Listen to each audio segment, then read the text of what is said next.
What is up, humans of the cardboard? Welcome back to Just Nuts, guys. Today I want to talk about Legendary Duelist Synchro Storm. This is a really good set. I actually think this is straight up the best Legendary Duelist we've ever seen. There's only 8 of them. This is the 8th one. I think it might be the best one yet. And maybe not overall. I mean, if you're talking about value and money and all that, then maybe not as much. But in terms of Konami taking archetypes that are not necessarily like meta or anything and legit making them either generic awesome bomb cards or like meta contenders straight up, or at least like a competitive, able to compete with meta strategies. Because you go from the Speedroid stuff, which we've always said the Speedroids have so many solid cards, they just don't have, they're missing something. And we got a couple good cards here. We got the Trap is really good. We got the Spell, which is okay. And then we got with the new synchro monsters, 3 new synchro monsters, and then the 2 main deck monsters. So there's so much going on there, and part of it is because the format has changed. For the older legendary duels, we were getting like 5-6 different characters getting support, and now they've changed the format to only give 3 characters support. But you don't get 3 or 4 new cards, you get like 7 new cards, and so they can really expand and do a lot more per archetype. But still, I think this does more for the competitive scene. I don't think a lot of the legendary duels have a really applied to a lot of competitive players. A lot of competitive players just completely brush over legendary duels when they come out because they just don't have that much competitive relevant stuff. So let's go take a little bit of a blast from the past real quick after we talk about the other two. As far as the Fleur stuff, is Fleur a good archetype now? No. But we got some generic awesome cards. The new Synchro is insane. That's going to be played in multiple decks. I guarantee you that'll be played in meta strategies. We also have stuff like their new like tuner when it's used for, I think it's used for Synchro summon generically. It'll just summon like a level 1 plant from the deck or something. So you have some pretty good extenders that way. So you could literally just summon it out off of Hauki Fibrax, then Synchro it off, and boom, get another extender there. Go into something like a Spore, and then Spore revive itself later too. So 2 more bodies essentially. Really, really cool. Their spell can summon just any monster from the hand. That's actually not a bad. I don't think it's super searchable, but still. And then you've got like the extender from hand that pops your card and your opponent's card. You've got, I don't know, like the deck actually isn't super great, but the cards will be played generically in other strategies, so that is great. And then Leerlust, is already like a fringe meta deck because it splashes with Tri Brigade to make Bird up, and this just makes it even better. The searching spell is insane. It's the best card in here, but there's also some other cards. You've got the one that can like revive a Leerlusk and summon itself from hand at the same time. So even if your plays get disrupted, as long as there's a Leerlusk engraved, you can just use that one to still make the new Exceed, which, speaking of which, is not a hard one's return, so it can just like bounce like 2 to 3 cards. Like, that's crazy on your opponent's turn. So there's a lot going on there as well. The new Trap's also not terrible. It's good versus like Exceed and Synchro decks pretty much. But yeah, like I just think you look at all 3 of these, you're like, all 3 of these could have meta implications. Whether it's like straight up meta or they're just like fringe, like, competitive decks, that still works for me. When you go back to the last one, it was Rage of Ra. There was nothing in here, man. We saw Jinzo, Mech Lord, and Winged Dragon of Ra support. It's cool. It's nostalgic. They didn't make it good enough to make any of those decks any kind of relevant in the meta. This was more of a collector set. You go back to Magical Hero. This one had 1 card, really. You had Magician Souls in here, and that ended up being played in a couple of different meta strategies. But other than that, like, heroes, I guess you could say, are like a fringe competitive deck. So you see Sunrise and like Liquid Soldier in here, but other than that, you don't really see much going on. And then Yusei's stuff isn't very good in this set. A Satellite Warrior is okay. It gets played in certain decks from time to time.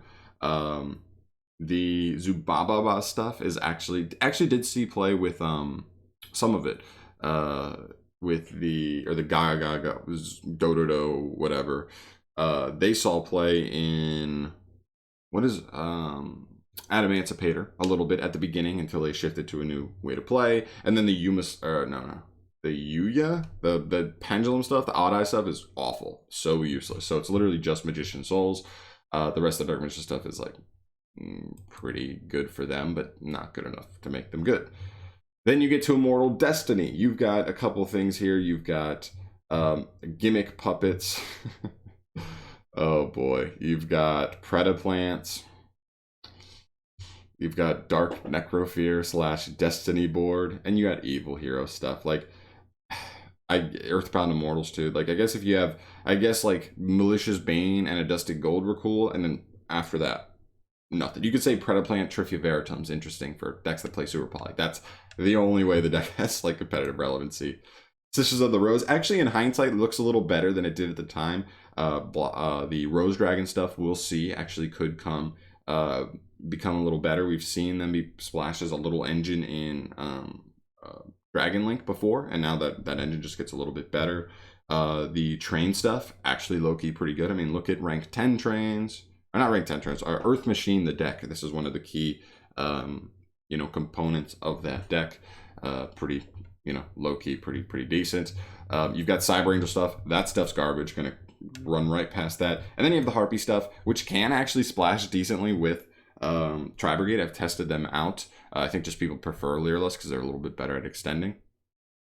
But they're a cool little engine. They take advantage better of a card like Harpy's Feather Duster or Storm. Harpy's Feather Storm.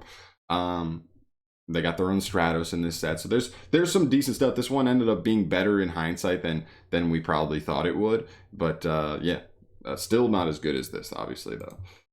Then you get Legendary Duelist White Dragon Abyss. You have the Blue Eye support. It was okay, but it was hyped because it was Blue Eyes, of course. You have Cyber Dragon support, but I'm pretty sure the Cyber Dragon support in this set was not even that good. Black Wings got some good cards in here, but obviously they never came up as like a crazy good deck or anything. Then you have Galaxy Eyes. They got some cool cards, but again, never really took advantage of it really. And then you have the Abyss Actors, I think, were in here. Oof. We're not even gonna mention that. Then you go back to Ancient Millennium. This whole set is like not good except for Thousand Eyes Restrict. Next. Original Legendary Duelist. Nothing. There's literally nothing. I think the Amazonas cards were actually good for Amazonas, right? They got like a Stratos. They got a Stratos and a Rhoda card, a Quick Play Rhoda. They got an extender like Baby Tiger. They actually got some good cards. Onslaught's actually interesting for them too, but they're like a Duel Links deck. So I feel like at some point this deck could be playable competitively if they got like another wave of like really solid stuff, but we'll see. So then that brings me back to my original point. Competitively, this is the best legendary duelist we've ever seen, and I'm really happy Konami took it in this direction. I don't do a ton of collecting, and I think a lot of players who just play the game to play the game on a competitive level, this version of a product is like way better. I mean, you still have classic archetypes. They're not as classic as some of the other ones, but they've already touched on so many of those that they have to kind of diversify and hit some other duelists from other generations that aren't like the straight up main cast. The fact that they can combine it like this, I mean, one thing that you might have heard like Simo talk a lot about is there are three main markets to products like that products are appealing to in Yu-Gi-Oh!